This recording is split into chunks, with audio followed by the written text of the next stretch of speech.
Makorokoto baba Obey Mapranga. Aiwa tinotedza. Vayewo pane mutungamiriri wedu baba Rukine Uchivhayo. Aiwa tinonzwa kufara. Kurikidza basa ramaita rekutungamirira musangano weapostori for ED.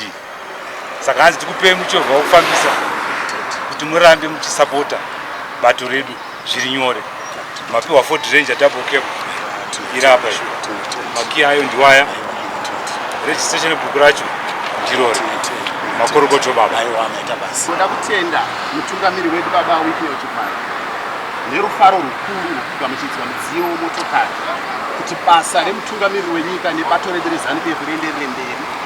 Shuwa ngaisatarisira kuti ndingawane mugore wakadai, asi vanenge vachiona zvavo mutungamiriri baba Rukine. Kubva 2022 tiri musango tichimobiliza for the party.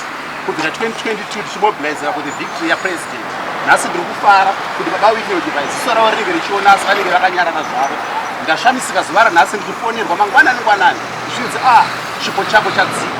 Saka rudo rwavo ngarurambe rwakadaro nekunamata kwavanoita kwose ngavarambe vachinamatira nyika yose nemunhu wose tiwane ropafadzo yavo nezodzo yavo izwi raMwari rivayeuke. Ndida kutenda utungamiriri hwebato utungamiriri hwose hweZANU-PF kuti aiwa mwana wamakatipa uyu aiwa chipo chinoyera mazvita zvese.